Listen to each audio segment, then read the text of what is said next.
कि वन में मेरा राम अकेला नहीं है, अकेला नहीं है मेरा राम।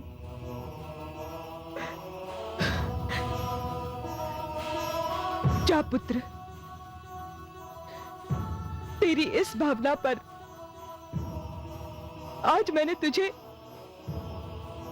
मातृ ऋण से मुक्त कर दिया।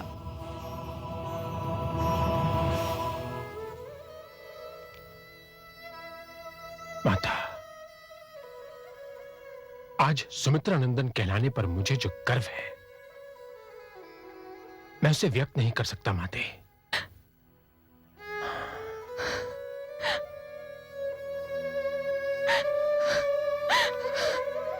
लक्ष्मण, मेरे पुत्र, मेरे लाल, तेरी ये माता तेरे सकुशल लौटने की प्रतीक्षा करेगी। आज तूने दशरथ परिवार को टूटने से बचा लिया पुत्र।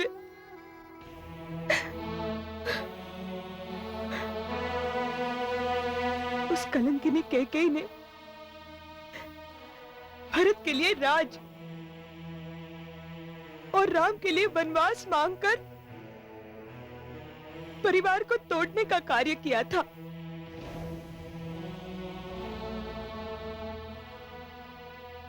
राम की जगह कोई और होता तो विद्रोह कर बैठता और कुल की मर्यादा नष्ट हो जाती, किंतु तूने राम के साथ वन में जाने का निर्णय लेकर ये सिद्ध कर दिया पुत्र कि तुम भाई एक हो। हाँ माता, हम एक हैं, सदैव एक रहेंगे।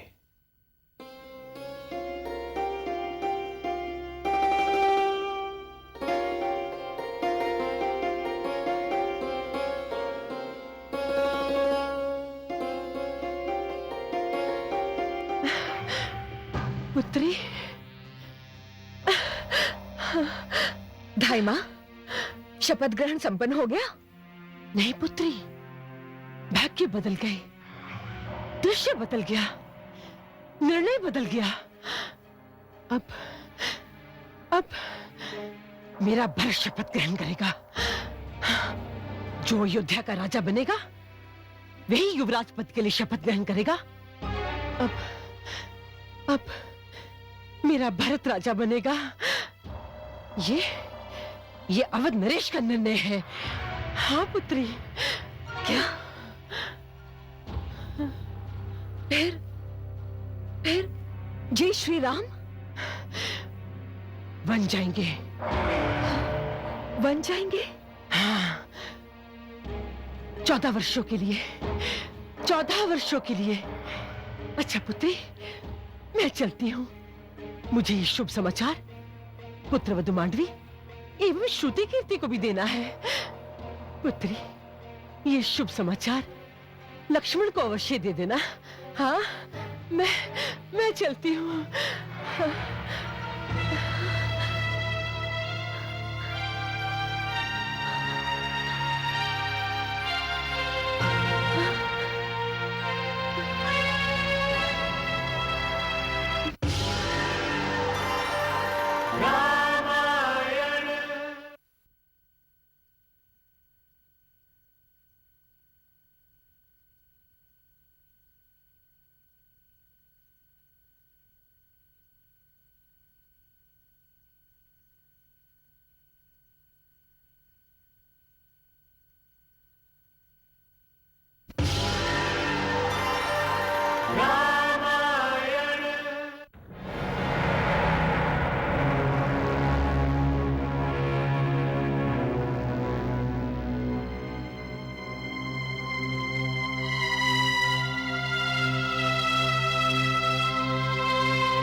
उर्मिले,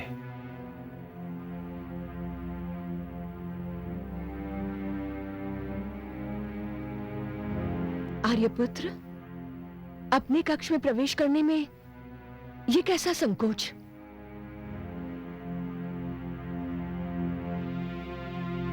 उर्मिले,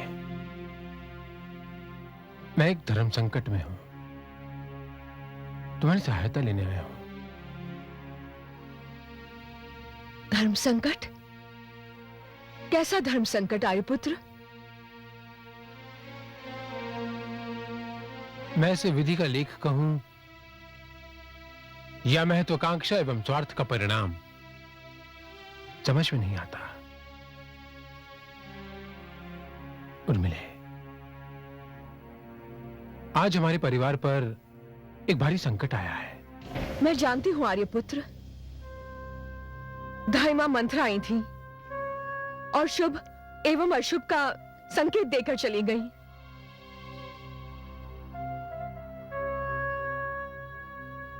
भ्राता भरत राजा बने, इस बात पर सभी सहमत हैं। किंतु भ्राता श्री राम इसलिए बन जाए क्योंकि उनके यहां रहने से अयोध्या में विद्रोह हो सकता है। यह बात किसी को स्वीकार नहीं। अयोध्या की प्रजा इतनी अनुशासित है कि वो अपने अधिकारों को भलीभांति जानती है। वो न्याय का विरोध तो कर सकती है, किंतु विद्रोह नहीं कर सकती। भ्राता श्री राम ने वन जाने का निर्णय लेकर सारी आशंकाओं को समाप्त कर दिया है। जय श्री राम के साथ सीता दीदी भी जा रही हैं। आपके आगमन से पूर्व उनका संदेश आया था। वे हम सब से विदा लेना चाहती हैं। उर्मिले, मैं भी तुमसे विदा लेने आया हूं। क्या? हाँ उर्मिले, राम के बिना लक्ष्मण का कोई अस्तित्व नहीं। और अब जब भाभी श्री ने भी उनके साथ जाने का निर्णय ले लिया है, तब मेरा उत्तरदायित्व और बढ़ गया है। किंतु उर्मिले, तुम्हारी अनुमति के बिना भ्राता राम मुझे अपने साथ नहीं ले जाएंगे। आर्यपुत्र, जयश्री के प्रति आपके प्रेम को,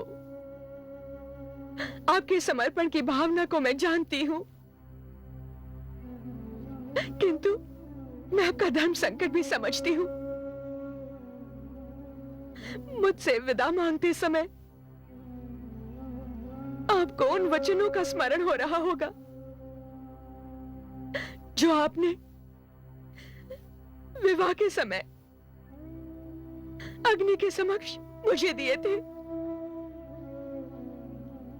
मुझे वचनों के प्रति रघुवंशियों की परंपरा का भी ध्यान है। रघुकुल रीति सदा चली आई, प्राण जाए पर वचन न जाए। उर्मिले,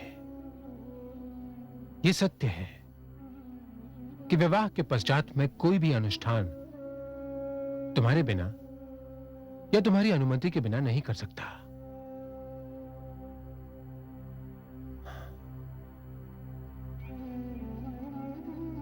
और यही मेरा धर्म संकट है। मैं तो एक सेवक की भांति भ्राता राम के साथ जा रहा हूं। और धर्म कहता है कि आपको ऐसी स्थिति में अपनी पत्नी का त्याग करके नहीं जाना चाहिए। किंतु यदि आपने इस धर्म का पालन किया तो अनुज होने के धर्म का पालन नहीं होगा, आपके उस संकल्प का पालन नहीं होगा जो आपने श्री राम के संग उनके रक्षा कवच के रूप में होने के लिए लिया है। आर्यपुत्र, मैं सीता दीदी की छोटी बहन हूं, महाराज जनक की पुत्री हूं। मिथिला की भी एक परंपरा है, जिस धर्म के कारण सीता दीदी जयश्री के साथ जा रही है, उसी धन को देखते हुए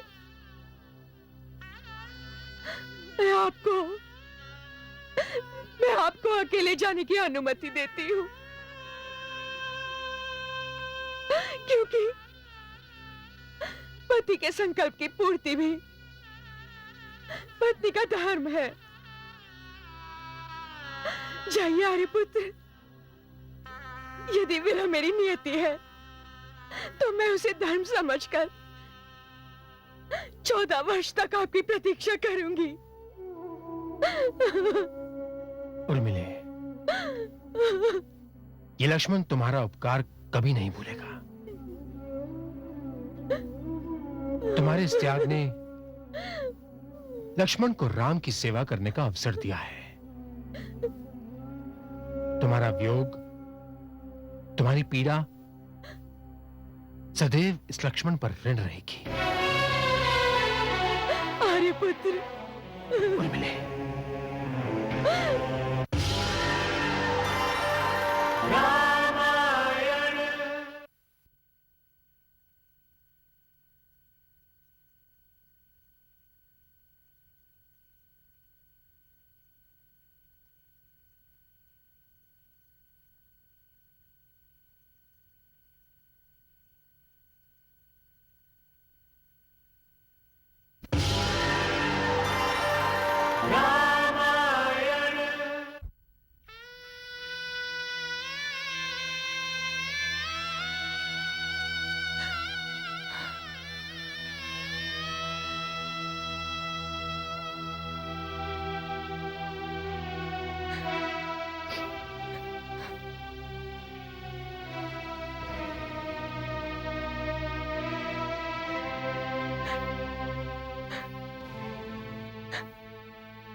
वन में भी सुखी रहो पुत्र। माता, पुत्र को रोकर विदा करेंगी माता? विदा मांगते पुत्र के लिए माता के पास आशीष और अश्रुओं के अतिरिक्त और होता ही क्या है? नहीं माता, आप महान मगध साम्राज्य की पुत्री हैं, रघुवंश की कुलवधू हैं, राम की माता हैं। पुत्र, मैं कौशल्या दीदी से नेत्रों से अश्रुओं का चुरा लेना नहीं सीख पाई।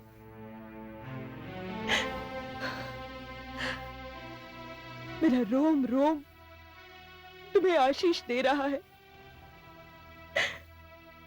एवं उस दुष्टा कैकेयी को धिक्कार। नहीं नहीं माता, ऐसा मत कहिए। माता कैकेयी ने मुझे वर्षों तक अनुज भरत से भी कहीं अधिक ममता दी है। अब उनके एक पल के निर्णय के लिए मैं उनसे घृणा करने लगूं माता? नहीं माता, नहीं। मुझे विदा करने से पूर्व आपको माता कैकेयी के प्रति अपनी सारी घृणा, सारा आक्रोश मेरी झोली में डाल देना होगा। पुत्र राम? हाँ माता, बस ये समझ लीजिए कि विदा मांगता हुआ राम आपसे ये एक भेंट भी मांग रहा है। पुत्र, कहते हैं जब तार कसते कसते पूर्ण स्वर में आ जाता है तब टूट जाता है, किंतु तुम्हारी सहन शक्ति की क्या सीमा है पुत्र? मैं तो केवल एक सत्य जानता हूं माता, कि माता कैकेयी एक शिशु के समान है। छल उनके हृदय में समा ही नहीं सकता, और यह बात एक दिन सिद्ध होकर रहेगी माता। परंतु तब तक यह बात कितना मूल्य ले चुकी होगी, उसकी कल्पना करते ही हृदय कांप उठता है। माता, एक विनती है आपसे, पिताश्री का ध्यान रखिए। मुझे बस उन्हीं की चिंता है माता। तुम्हारे जाते ही हम सबके प्राण तुम्हारे साथ चले जाएंगे पुत्र। अब ये संसार पहले कौन छोड़ता है, इसका अनुमान करना कठिन है। माता, अनुज लक्ष्मण को समझाने की मैंने बहुत चेष्टा की, किंतु पुत्र राम, यदि लक्ष्मण ने तुम्हारे साथ न जाने का निर्णय लिया होता तो मुझे लगता कि वो लक्ष्मण कोई और था जिसे मैंने जन्म दिया था। माता, आप धन्य है माता। मुझे विदा दीजिए। नहीं पुत्र, नहीं, मुझ में इतना साहस नहीं है।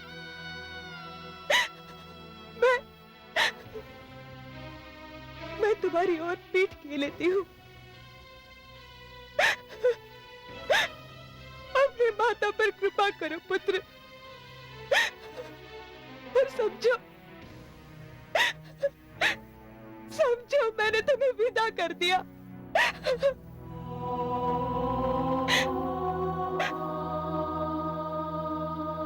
प्रणाम माता। सुखी रहो पुत्र।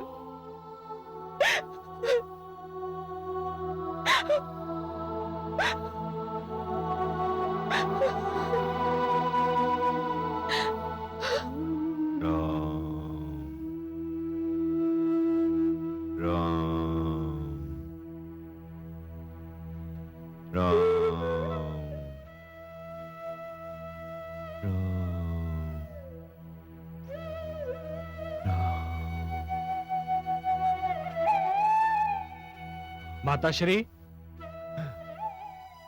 आओ पुत्र राम।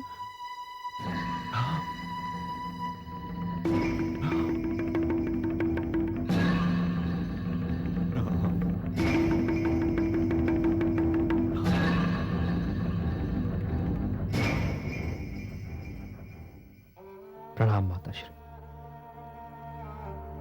सदा सुखी रहो।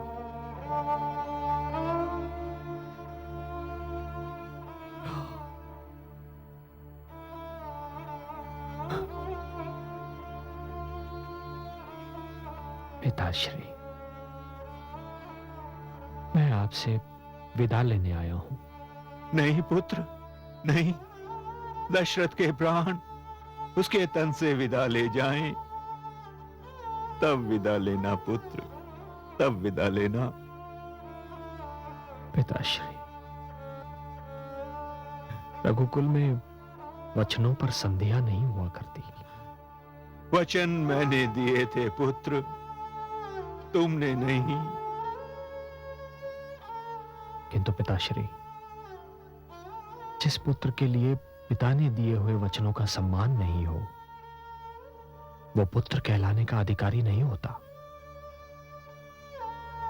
जब तक ये धरती है, अंबर है, सूर्य चंद्रादि नक्षत्र है, ये राम इनमें से किसी को भी ये कहने का अवसर नहीं देगा पिताश्री कि महाराज दशरथ के वचनों का पालन नहीं हुआ। पिताश्री, क्या आप ये चाहते हैं कि संसार इस राम को एक ऐसे पातकी, ऐसे अधर्मी के नाम से पुकारे जो अपने ही पितरों के नरकगामी होने का कारण बन गया हो? पिताश्री, संतान जीवन भर पिता का पुत्र कहलाती है, किंतु उसे अपने आप को पुत्र सिद्ध करने का अवसर कभी कभी ही प्राप्त होता है। पुत्र राम, मुझे क्षमा कर देना पुत्र, मुझे क्षमा कर देना। कदाचित मैं विधाता से लड़ गया था। मैं ये भूल गया पुत्र कि युवराज घोषित करना तो मेरे वश में है, किंतु राम का युवराज बन जाना मेरे वश में नहीं, इस दुष्टा के वश में है। अरे पाषाण, तू अभी भी देख रही है? तेरा हृदय अभी भी नहीं पिघला? तू किस धातु की बनी है कुलनाशिनी? तू किस धातु की बनी है दुष्टा?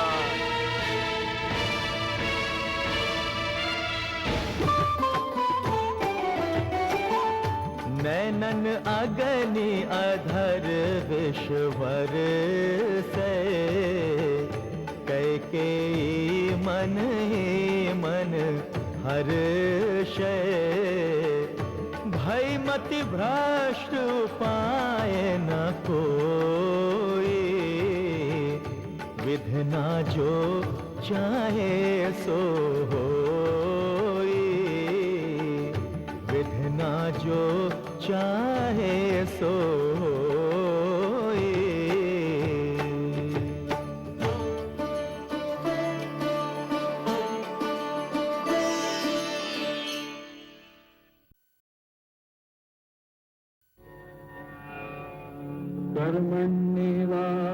कर्मण्येवाधिकारस्ते मा फलेषु कदाचन, मा कर्मफलहेतुर्भो मा ते संगोऽस्तविकर्मणि।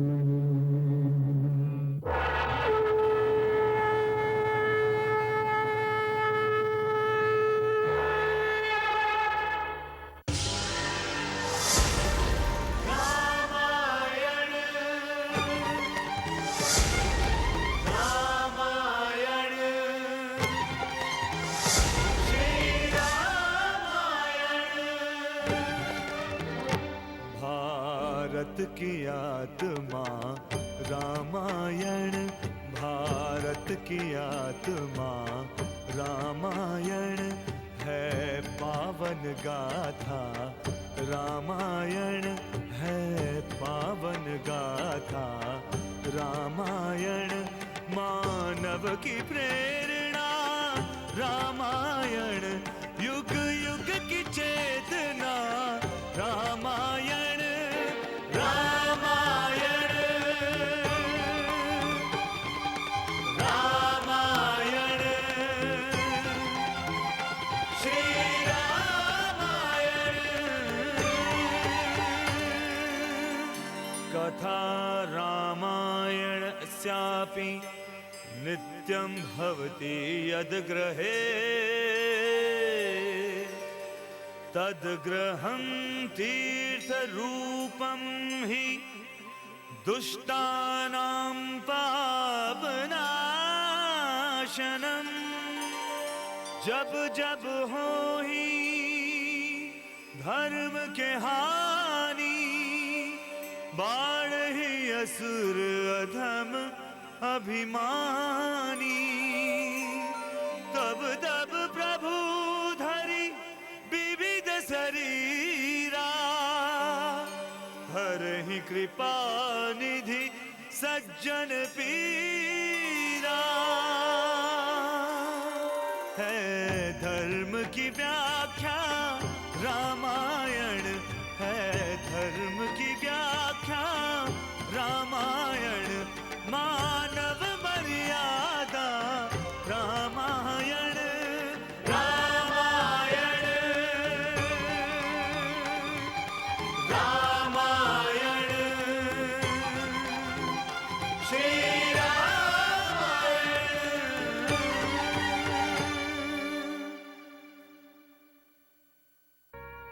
अयोध्या 14 वर्षों के लिए राम विहीन होने जा रही है। कि माता कैकेयी एक शिशु के समान है, छल उनके हृदय में समा ही नहीं सकता। मेरा भर शपथ ग्रहण करेगा। जो अयोध्या का राजा बनेगा वही युवराज पद के लिए शपथ ग्रहण करेगा।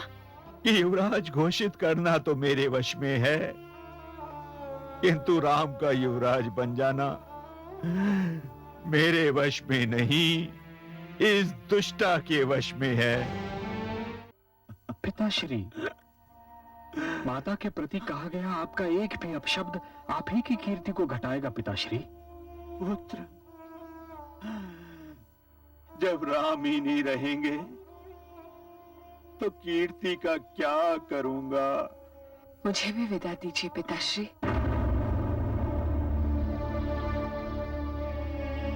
पुत्री, कुलवधु, तू कहां जा रही है? वहीं जहां मेरे स्वामी जाएंगे। क्या? पुत्री, तू भी राम के साथ बन जाएगी? नहीं पुत्री, नहीं। ये तो राम के वन जाने से भी अधिक कष्टदायक है। मैं इनके अर्धांगिनी हूं पिताश्री। आधांग तो साथ ही जाएगा। यही मेरा स्त्री धर्म है, पत्नी धर्म है। और पुत्री, मेरा धर्म, मेरे पिता के धर्म का क्या होगा? मैंने अपने मित्र जनक को यह वचन दिया था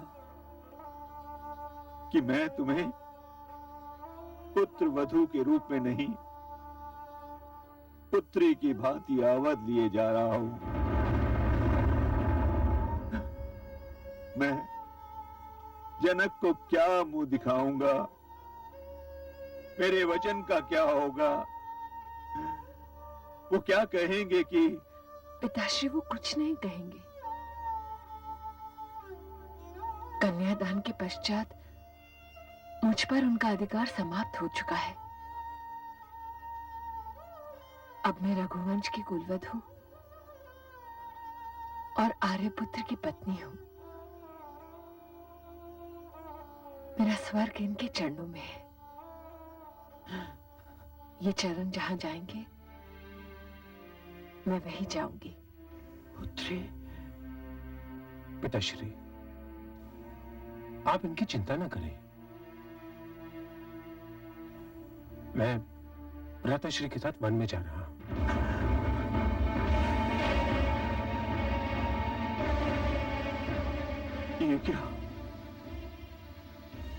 ये क्या सारा अवध सुना हो रहा है? देख दशरथ, देख, भावुकता में दिए गए अपने वचनों का परिणाम देख। हे विधाता, ये क्या अनर्थ हो रहा है? ये क्या अनर्थ हो रहा है विधाता? ये क्या अनर्थ हो रहा है? पुत्र राम, मैं जानती थी कि पुत्री सीता भी तुम्हारे ही मार्ग पर चलेगी, और पुत्र लक्ष्मण, वो तो तुम्हारा अंश है। इसलिए मैंने तुम लोगों के लिए तपस्वी वेशभूषा का प्रबंध कर दिया था। नहीं, भवन छोड़ने से पूर्व तुम्हें इन राजसी वस्त्रों का त्याग करना होगा ना पुत्र, ना, और तपस्वी वेश धारण करना होगा। ना, ना पुत्र, ना। दासी,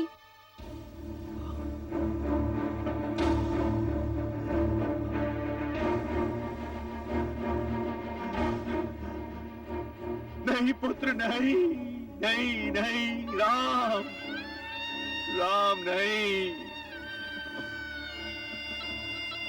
हे विधाता,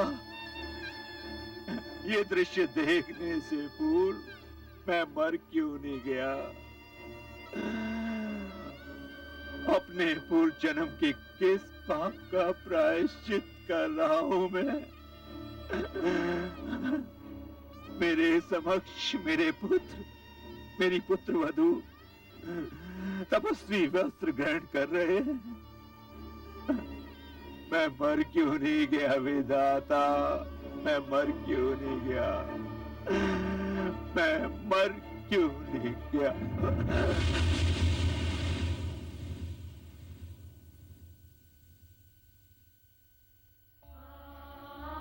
पिताश्री,